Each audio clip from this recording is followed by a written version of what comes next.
Sandrine Brun, chef de projet et accompagnement validation des acquis de l'expérience, déléguée à l'enseignement, la formation et au conseil pour l'INA, Institut national de l'audiovisuel.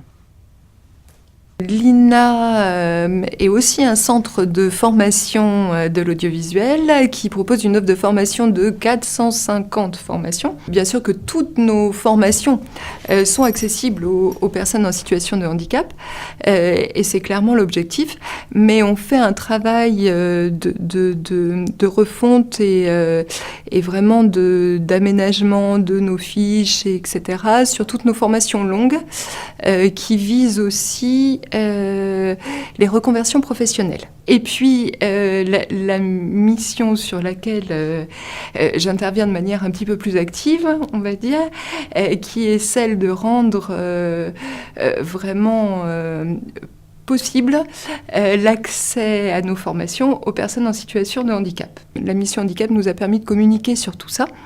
Et puis nous a aidé énormément en interne, en venant chez nous sensibiliser vraiment nos équipes à cette problématique. Alors après, il y a plein de choses à faire. Nous, on a démarré énormément de chantiers.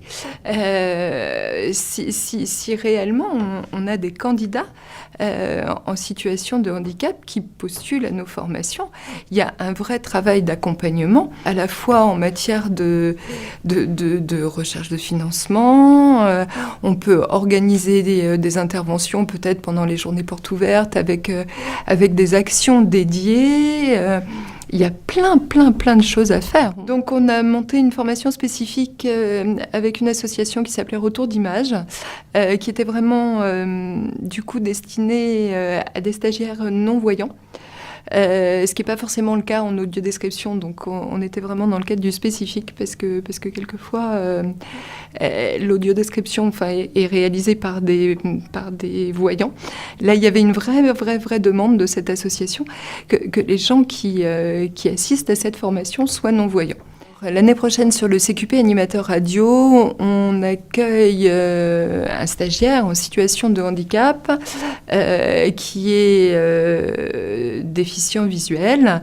Et là, on va vraiment mettre en place des moyens de compensation qui vont être quand même assez conséquents. Et je pense très sincèrement que je vais solliciter la mission handicap audiovisuel parce qu'il va vraiment y avoir un gros travail sur l'adaptation des postes de travail, que ce soit chez Radio France ou chez nous. On va vraiment avoir des choses, de l'aménagement assez conséquent à mettre en place.